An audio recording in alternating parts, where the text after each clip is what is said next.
Reok Ponorogo. Di sebuah kerajaan bernama Kerajaan Kediri, hiduplah seorang putri yang sangat cantik bernama Dewi Sanggalangit. Semua raja-raja di sekitar Kediri berlomba-lomba melamar Dewi Sanggalangit. Namun sang putri tidak berminat menerima lamaran mereka. Raja Kediri, ayahanda Dewi Sanggalangit, menjadi khawatir. Sikap Dewi bisa memicu peperangan antar kerajaan. Meskipun hak untuk menikah berada di tangan Dewi Sanggalangit, namun pada akhirnya Raja Kediri mulai campur tangan. Putriku, sikapmu yang selalu menolak lamaran dari raja-raja itu bisa membahayakan keamanan kerajaan kita.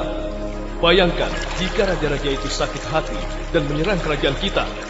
Pikirkanlah baik-baik, Dewi. Kata Raja Kediri kepada putrinya, Dewi Sanggalangit. Sang putri menundukkan kepalanya. Raja Kediri merasa prihatin. Aku tidak memaksamu untuk menikah. Semua keputusan ada di tanganmu. Hanya saja, sebaiknya segeralah ambil keputusan. Dewi Sanggalangit memikirkan kata-kata ayahnya. Akhirnya dia membuat sebuah sayembara. Baiklah ayah, Ananda akan menikah, tapi dengan syarat memenangkan sayembara. Apa syarat dari sayembara ini, putriku?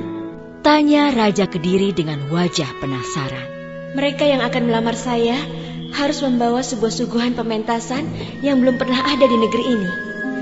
Selain itu, calon pelamar harus diiringi oleh 140 penunggang kuda kembar dan seekor binatang berkepala dua. Raja Kediri menghela nafas. Sungguh berat syarat putrinya. Namun apa boleh buat? Dia pun mengumumkannya ke seluruh penjuru negeri. Baiklah jika itu maumu. Dia akan umumkan ke seluruh penjuru negeri. Syarat itu sungguh berat. Dan banyak raja-raja yang mundur dan hanya menyisakan 2 orang raja, yaitu Singabarong dari kerajaan Lodaya dan Raja Kelana Swadana dari kerajaan Bantar Angin. Mereka berdua berjanji akan membawa apa yang diinginkan Dewi Sanggalangit. Sayangnya Singabarong yang licik punya rencana curang. Dia bermaksud menghadang rombongan Kelana Swadana dan merebutnya. Aku tidak perlu repot-repot mencari syarat-syarat itu.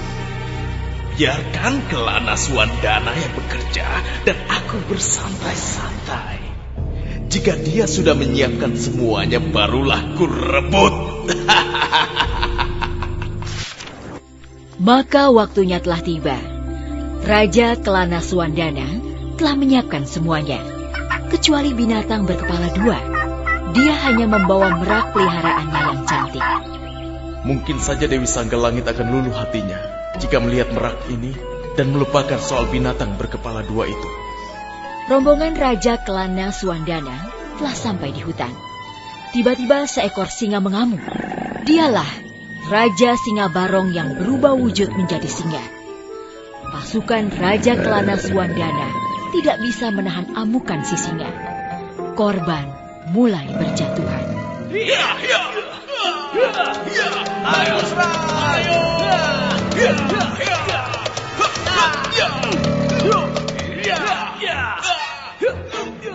Raja Kelana Swadana tahu kelemahan Singabarong.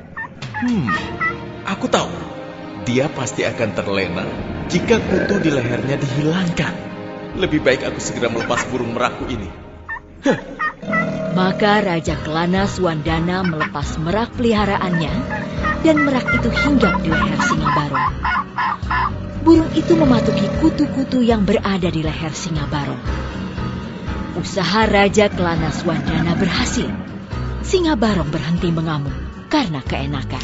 Saat melihat Singabarong dan merak peliharaannya, Raja Kelana Swadana merasa melihat binatang berkepala 2. Dia pun tersenyum dan mengeluarkan pecut saktinya yang bernama Pecut Samandiman. Aku akan gunakan pecut Samandimanku ini.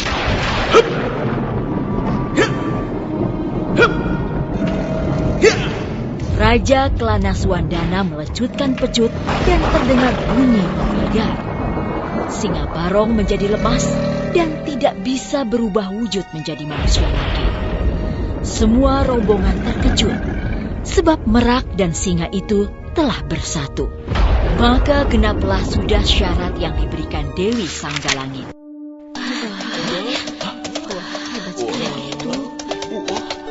Rombongan Raja Kelana Suwandana akhirnya melanjutkan perjalanan dengan penuh sukacita menuju Kediri.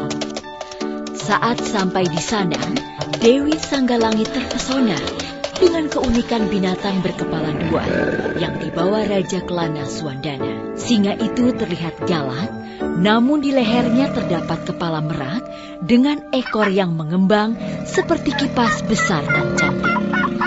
Di samping binatang itu berdiri Raja Kelana Suwandana yang gagah perkasa dengan memegang pecut Samandiman. Sementara di belakangnya, 140 penunggang kuda kembar menari dengan riang. Wah, sungguh aku belum pernah melihat pertunjukan seindah ini. Luar biasa, aku menyukainya. Dewi Sanggalangit sangat terkesan dengan usaha Raja Kelana Suwandana. Dia pun menerima lamaran Kelana Suwandana. Raja Kediri merasa lega. Pernikahan pun segera dilangsungkan dengan sangat meriah. Sampai saat ini, pertunjukan yang disuguhkan Kelana Suwandana masih ada dan dinamakan Reok Ponorogo.